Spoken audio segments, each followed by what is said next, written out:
Le 8 mai 2023, nous partons passer une semaine dans le plus petit État de l'Union européenne, l'île de Malte. Nous embarquons d'Orly sur un avion d'Air Malta qui, 2h30 plus tard, nous dépose à Malte. Cette ville fut fondée en 1566 par Jean de La Valette, grand maître des chevaliers de Saint-Jean. Cet État, ancienne colonie britannique, obtint son indépendance en 1964.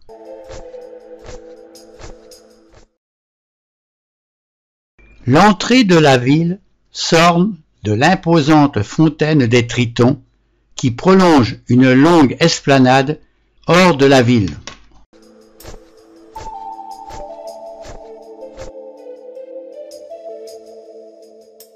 Cette cité, fortifiée avec un plan en damier et 40 km de solides remparts, fut conçue pour résister à d'éventuels assauts des Turcs.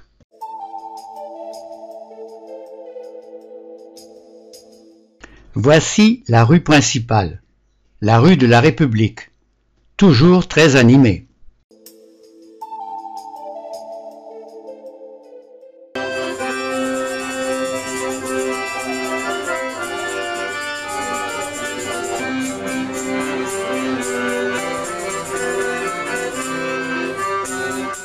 Donnant sur cette rue, voici le palais présidentiel, qui est l'ancien palais des grands maîtres de l'ordre de Malte.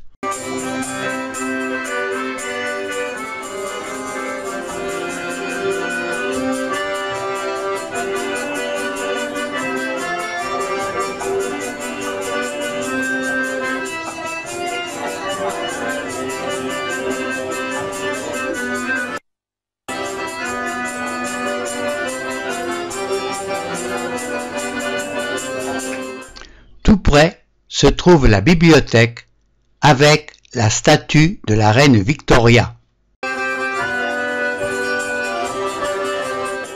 L'extrémité est de la rue de la République donne sur l'entrée du port avec le bastion Saint-Christophe et le fort Saint-Elme.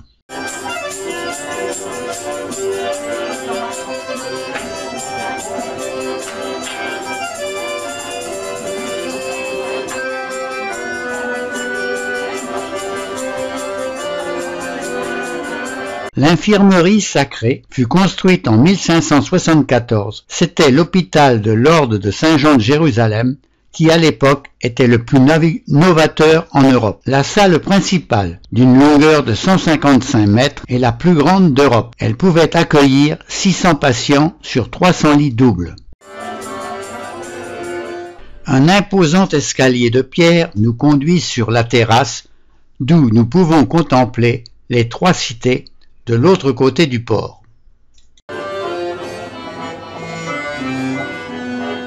De là, belle vue sur le bastion Saint-Christophe et au loin le fort Saint-Elme. Voici une vue des quais de la Valette, côté Trois Cités, avec au-dessus des remparts les jardins Baraka. Depuis ces quais, pour retrouver la rue de la République, il faut utiliser de petites rues très pentues.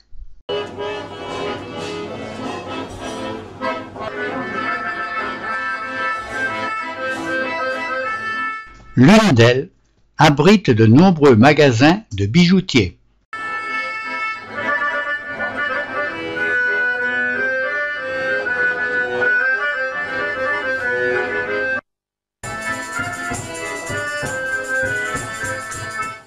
Voici la rue Saint-Christophe, perpendiculaire à la rue principale et qui traverse la Valette du sud au nord. De cette rue, vue sur la basilique Notre-Dame du Mont-Carmel avec son dôme de 42 mètres de haut qui domine toute la ville. Sur les quais nord, des bâtiments récents qui ont conservé les balcons traditionnels. Retrouvons les jardins Baraka et leur ombre bien rafraîchissante.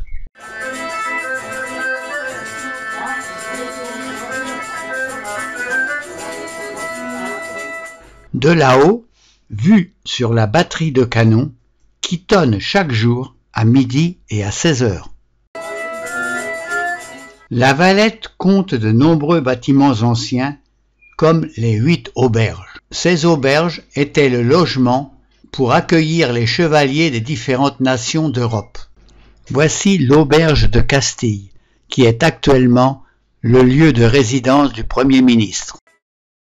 La configuration d'une auberge, il y avait toujours une cour, plus ou moins grande, mais toujours une cour, parce que bon, à Malte il fait chaud et donc on est beaucoup plus à l'aise à l'ombre et puis le soir. D'autres beaux et grands bâtiments, avec leurs balcons typiques, ornent la ville,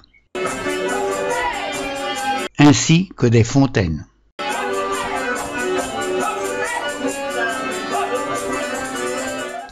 Allons visiter la Casa Rocca Piccola. Ce palais du XVIe siècle, d'une famille noble de Malte, est de nos jours la propriété du 9e marquis de Pirot, qui décida de l'ouvrir aux visiteurs. De la cour ombragée et très accueillante, nous prenons un escalier pour atteindre les souterrains qui servirent d'abri pendant la dernière guerre.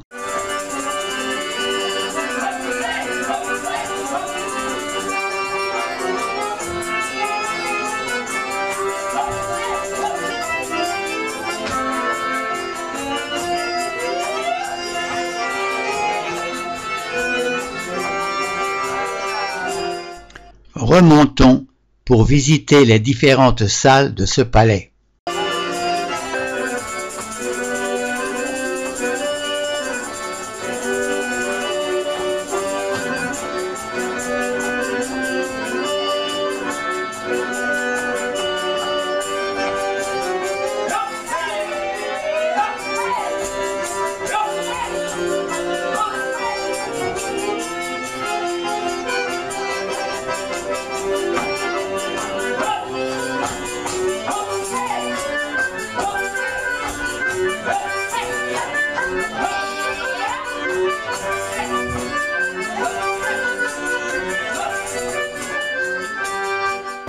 La principale église de Malte est la cathédrale Saint-Jean, dédiée à Saint Jean-Baptiste, patron des Hospitaliers.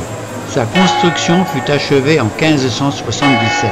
À l'origine, l'intérieur du sanctuaire devait demeurer sobre à l'image de sa façade.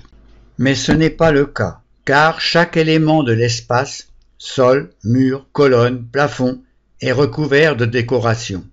Le sol de marbre, dans lequel on a incrusté des morceaux de pierre, se compose d'environ 400 plaques funéraires.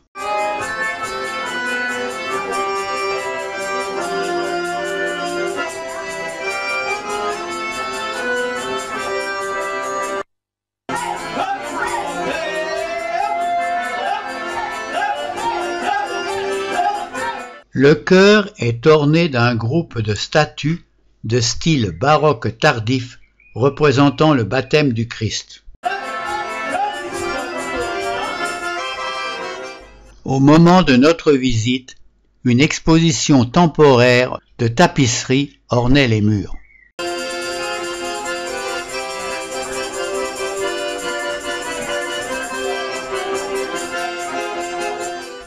La voûte est décorée d'un cycle de fresques réalisées par Mattia Preti, représentant des scènes de la vie de Saint Jean-Baptiste.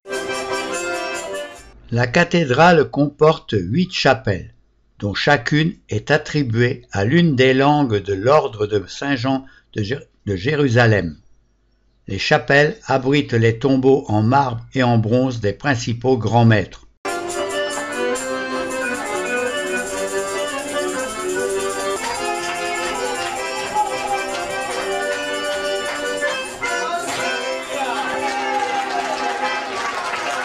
L'oratoire abrite aujourd'hui des foules de visiteurs venus admirer le chef-d'œuvre du Caravage, la décollation de Saint Jean-Baptiste. Une autre toile du même peintre représente Saint Jérôme.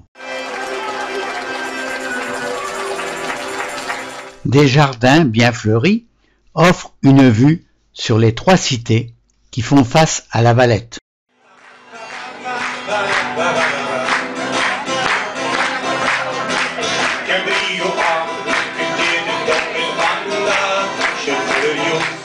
Quittons la Valette pour les 3 cités.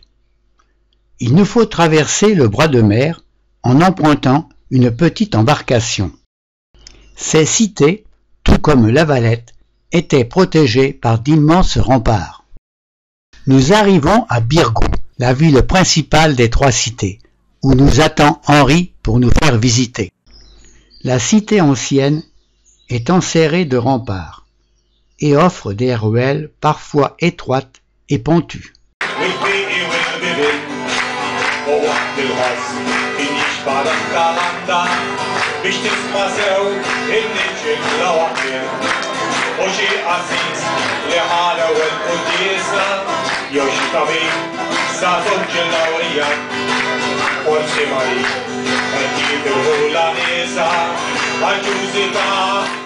Pour visiter Malte au départ de la Valette, rien de plus facile.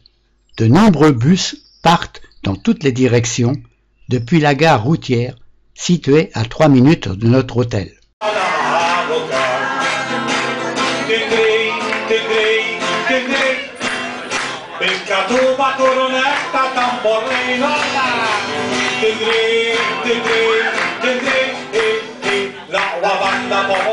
Première sortie pour Rabat et ses catacombes Saint-Paul. Les catacombes Saint-Paul sont à la fois le premier témoignage archéologique de la présence chrétienne à Malte et le plus ancien cimetière souterrain de l'époque romaine tardive sur l'île. Les labyrinthes souterrains occupent une superficie d'environ 2200 m² et abritent plus de 1000 tombeaux de différents types creusés dans la roche.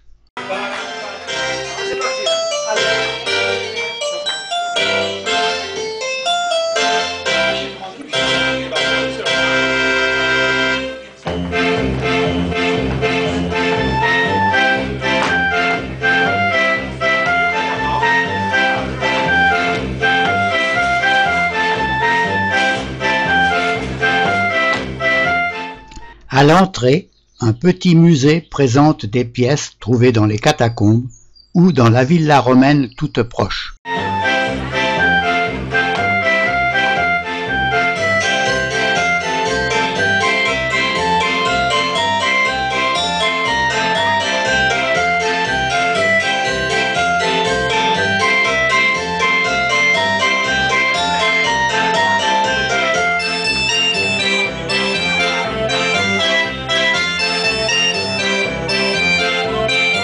Rabat compte une église particulière. Sa façade permet d'entrer dans 2 églises différentes. La porte centrale permet l'accès à l'église Saint-Paul, tandis que celle de droite donne accès à l'église Saint-Publius qui appartenait aux Hospitaliers.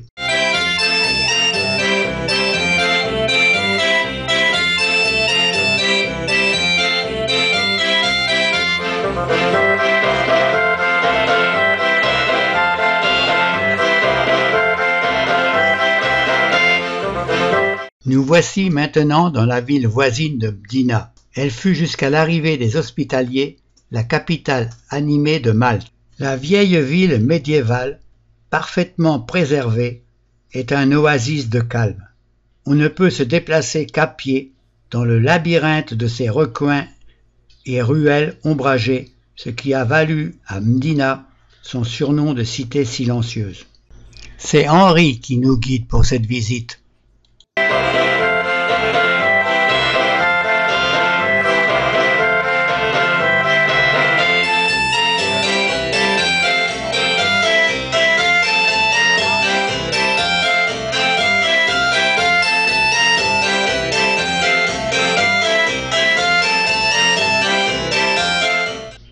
Voici la cathédrale Saint-Paul, détruite par le séisme de 1693 et reconstruite entre 1697 et 1702 dans le style baroque. Face à la cathédrale, le palais de l'évêque.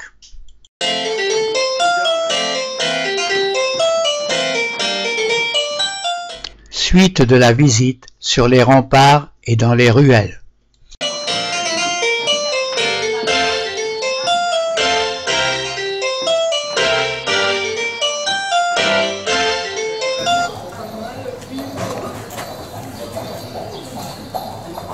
On entend le cheval qui arrive. Tic-tac. Autre jour, autre lieu de promenade. Marsaxlokk. C'est le principal port de pêche de l'île. Et comme c'est dimanche, c'est jour de marché.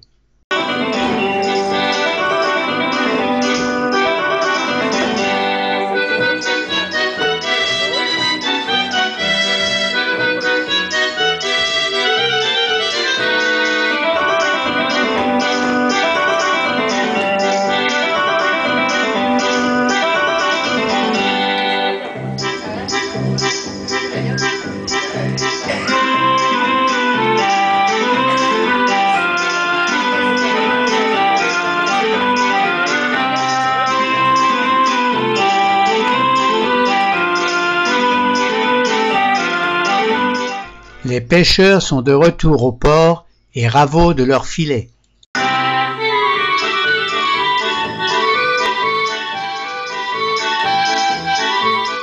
Le marché bat son plein.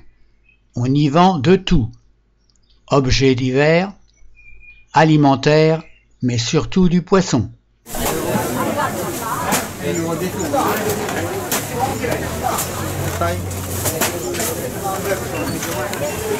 Yes.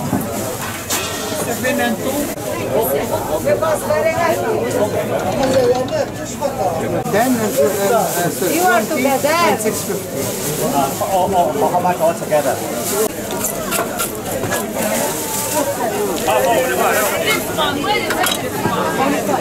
Sorry, please.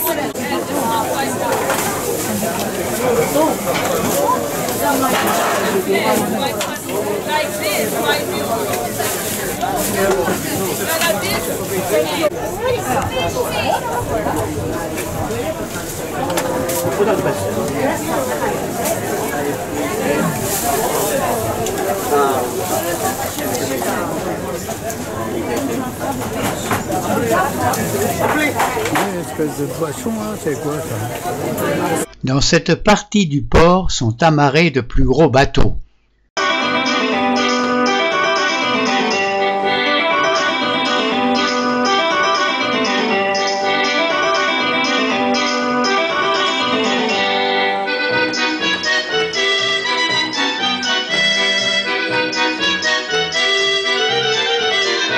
Tout près de Marsaxlokk se trouve un site naturel très prisé des touristes, la grotte bleue, nom dû à la couleur de l'eau. Mais ce jour-là, la mer était déchaînée, et pas question de mettre une barque à l'eau pour aller visiter la grotte.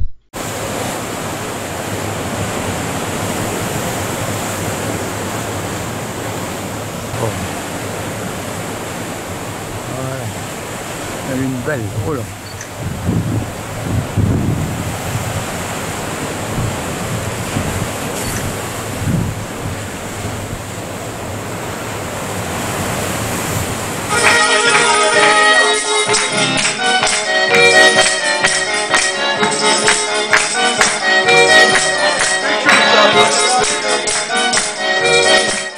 Ne pouvant embarquer, nous allons déjeuner.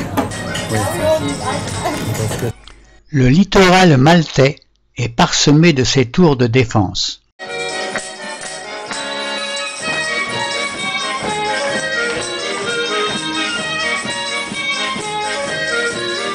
Malte offre à ses visiteurs les plus grands monuments mégalithiques du monde. Nous allons en visiter 3. Les temples de Taxian, découverts au début du XXe siècle, datent d'une époque de 3600 à 3200 avant notre ère.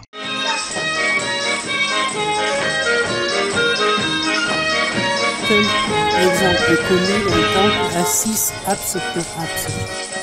Le temple central, autour de 3000 ans avant notre ère, comporte à la différence des autres sanctuaires maltais, 3 et non 2 pièces ovales.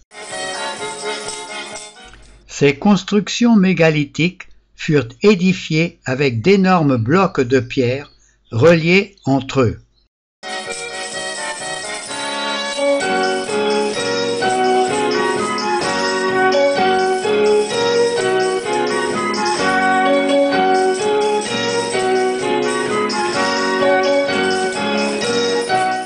La plupart des objets découverts, blocs de pierre ornés de spirales et de motifs animaux, partie inférieure d'une statue gigantesque de la fécondité, ainsi que des autels, ont été transférés au Musée national d'archéologie de La Valette et remplacés sur le site par des copies.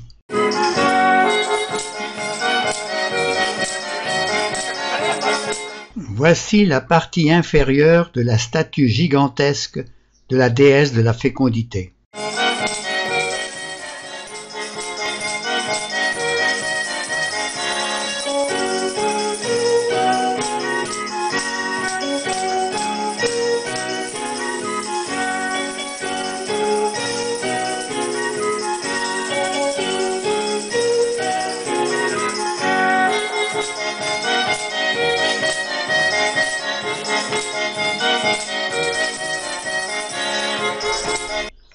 Autre temple mégalithique de la même époque, celui de Agar Kim.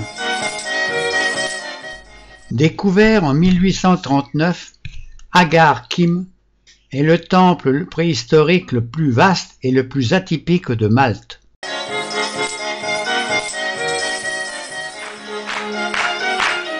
On y trouve des mégalithes comptant parmi les plus grands blocs connus à avoir été utilisés pour ce type de construction. Une pierre de 5,20 m de hauteur et un mégalithe de 7 mètres et pesant autour de 20 tonnes.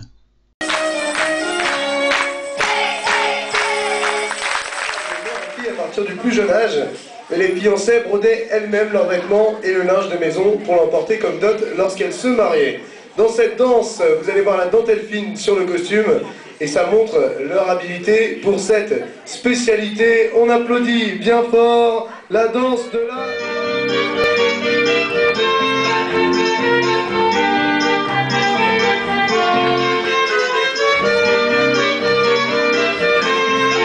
Ces temples étaient très certainement couverts comme l'explique ce panneau.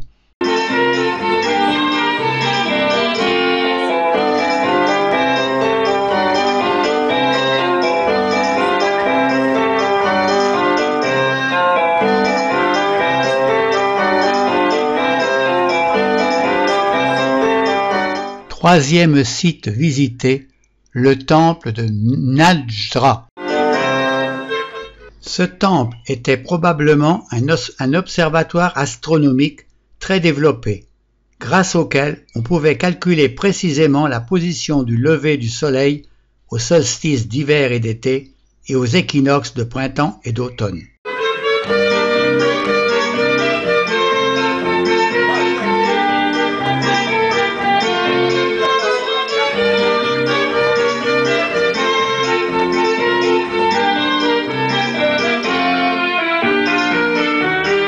De la salle principale, on accède à des pièces secondaires par des ouvertures carrées taillées au milieu de blocs de pierre.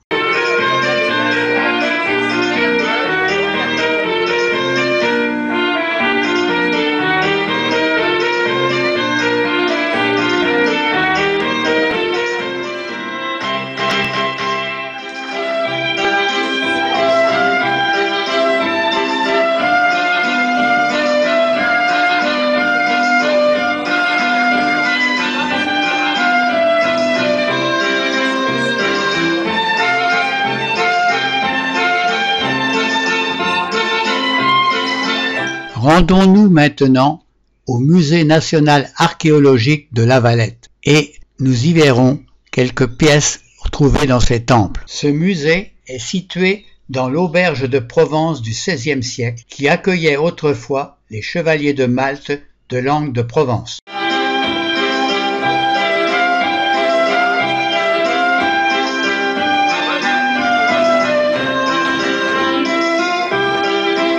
Voici la statuette originale de la Vénus endormie.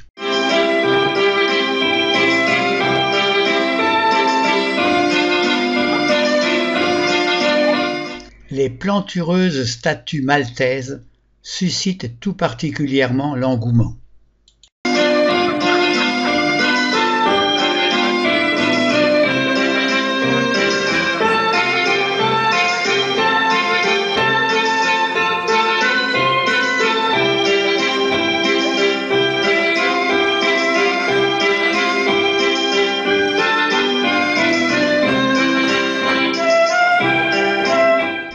Le musée présente aussi de très nombreuses poteries d'époque préhistorique.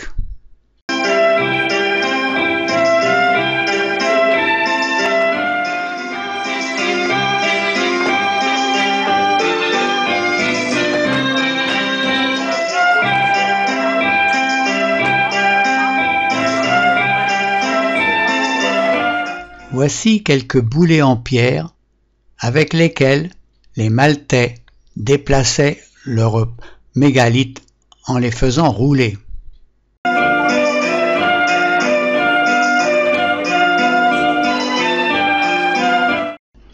Quelques pièces de l'âge du bronze. Un sarcophage en terre cuite.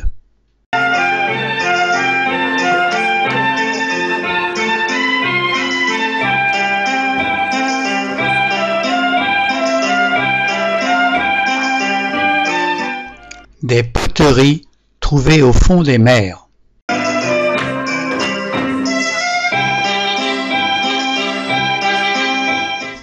Une vidéo montrant des plongeurs sous-marins au-dessus d'une cargaison d'un bateau échoué.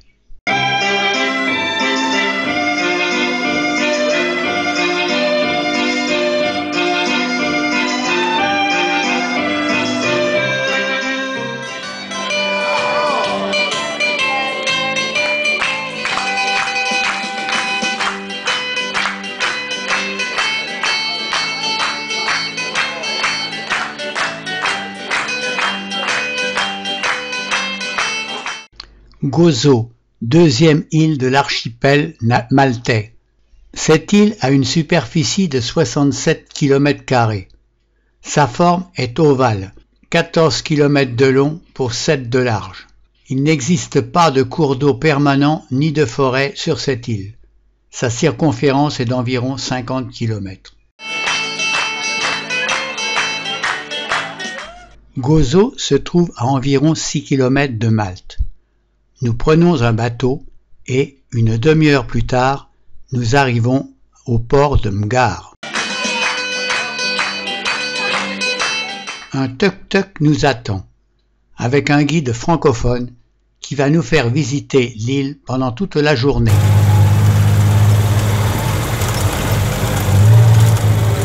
Cette île est un peu plus cultivée que Malte, avec quelques champs en terrasse. Le fromage du chèvre ici. Il y a des ânes? Non, je vois pas. Non. Non, il n'y a pas d'âne. Non.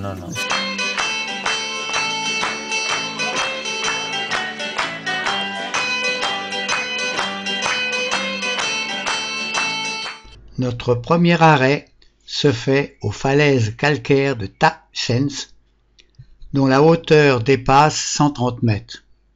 Elles étaient autrefois un site de nidification pour les faucons pèlerins maltais. On y trouve maintenant avant tout des puffins.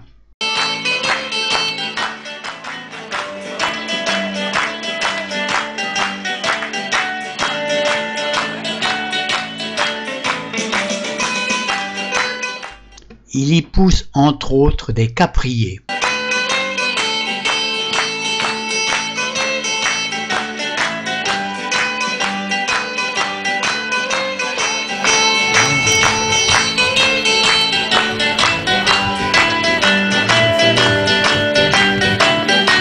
D'aller directement là, directement.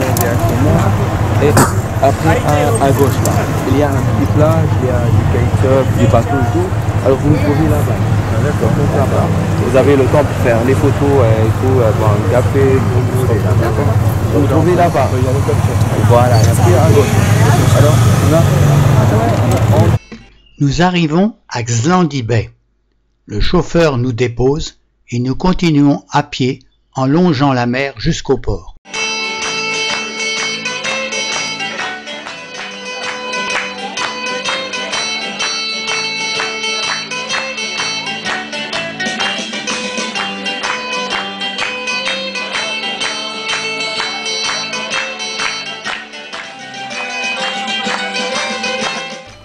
Voici comment on sort de l'eau un petit bateau de pêche.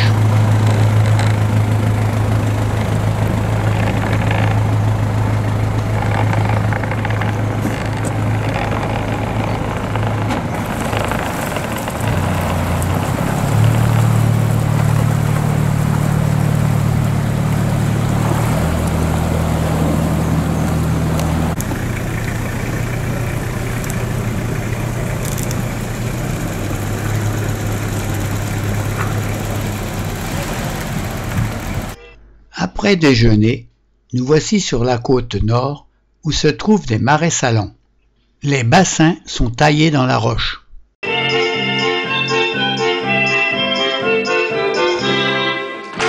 sont posés par la pluie. On va le voir après. Et la troisième partie, c'est romain. C'est construit par les Romains il y avait 2000 ans.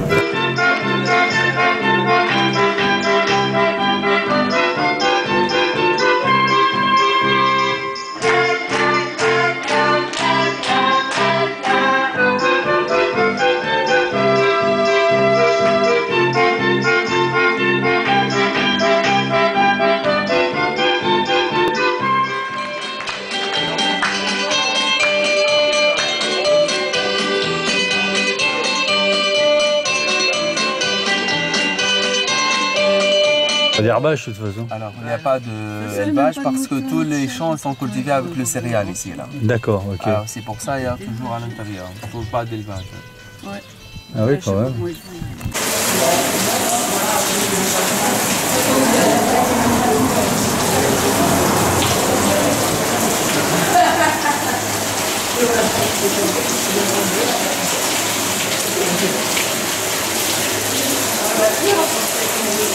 À La Fontana se trouve une des rares sources de l'île de Gozo, avec en face une boutique de produits locaux.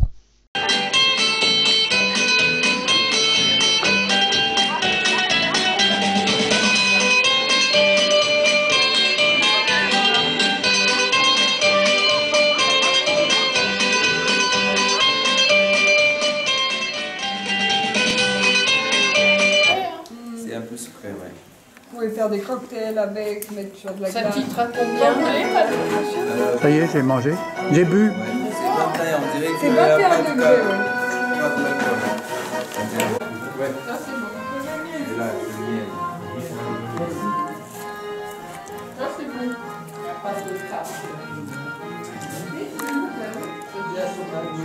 Tomates, basilic, ail, curry, Fines herbes. sucre et sel. Nous voici à Victoria, au centre de l'île. C'est la capitale de Gozo. Voici la basilique Saint-Georges, édifiée sur des restes romains.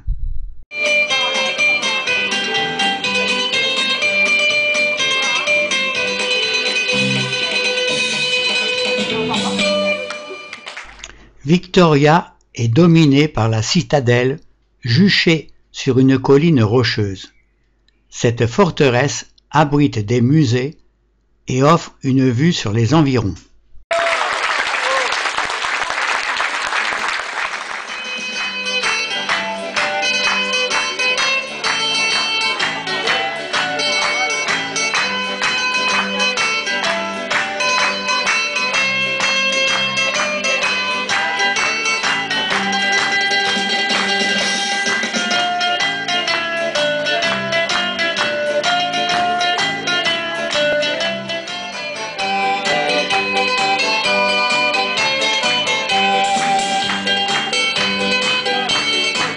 De là-haut, on aperçoit l'imposante église de Zevskidja, dont la gigantesque coupole fait pendant à la cathédrale rotonde de Mostar sur l'île de Malte. Elle est ex aequo avec celle-ci la troisième plus haute d'Europe. Cette coupole fut érigée entre 1951 et 1971, mais il reste dans cette église une partie beaucoup plus ancienne et intéressante.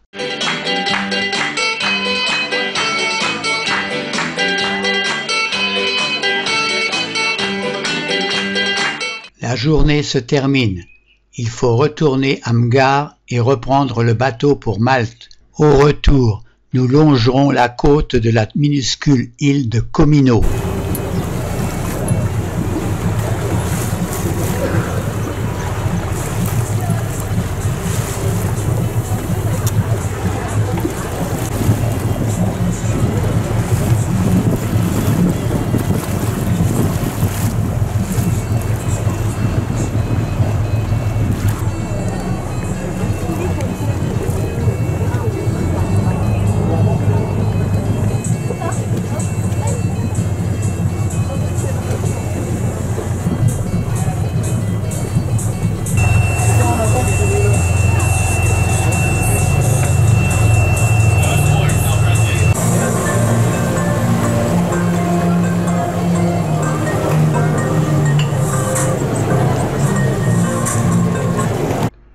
Pour cette matinée, nous nous rendons sur la côte nord à Pembroke pour une randonnée sous la conduite de Henri.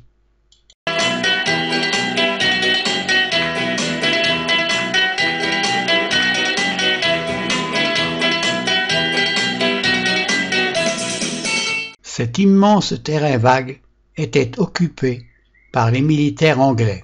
De nos jours, une petite partie sert à l'armée maltaise pour entraîner ses snipers. Ne vous retournez pas, hein, parce que...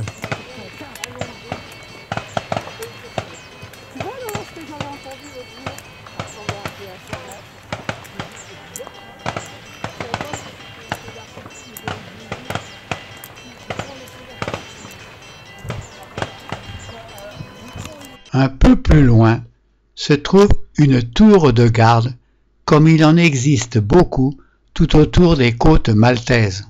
Voici un type de bombarde creusé dans le sol. Une autre partie de ce terrain vague est utilisée pour une usine de désalinisation. Le terrain n'est pas riche, mais il y pousse de beaux chardons.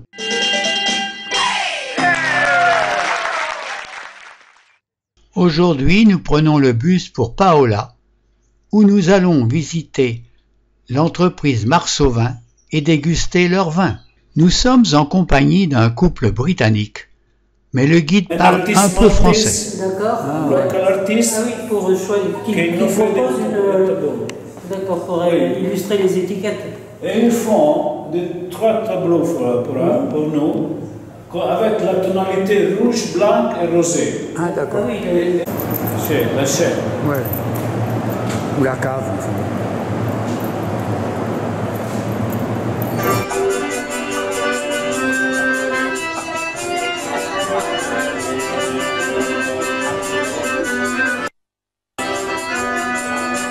Nous observons que les barriques sont fabriquées en France avec du chêne bien français. Cette entreprise fabrique aussi un vin mousseux avec une méthode champenoise. Ok, il faut mettre le bouchon dans les petits bouteilles, dans les petits cols, dans le boulot, et après on va dans l'autre machine pour mettre la grappe. Ensuite, nous ne sommes plus que tous les deux pour la dégustation du vin mousseux et de 4 vins. Après, la couple, ils vont aller en bas et nous, on reste ici, d'accord? On va rester ici. Oui.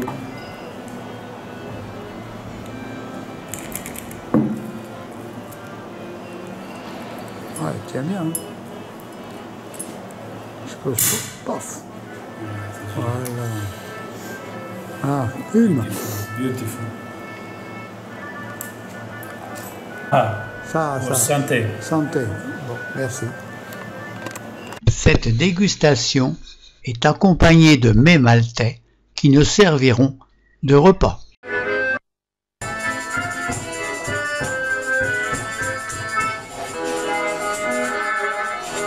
Pour terminer ce séjour, nous avons droit à une soirée folklorique avec repas qui se déroule à Mostar.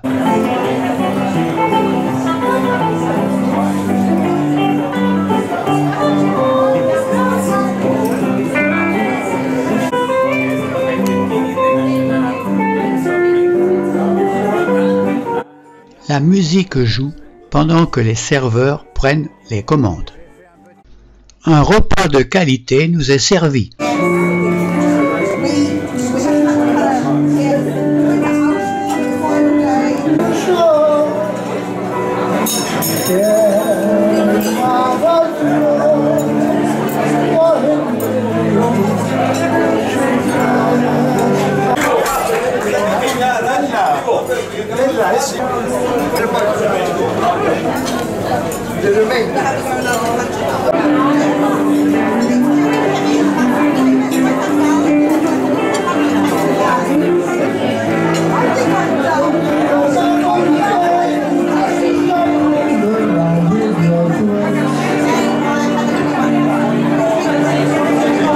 Puis, les danseuses en costume ancien nous proposent quelques danses.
In Malta, we had a very big problem where our families were very numerous, with 10, 12, or even more children.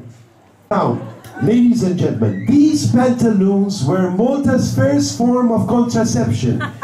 C'est la première mode de contraception, c'est sûr. But it never worked.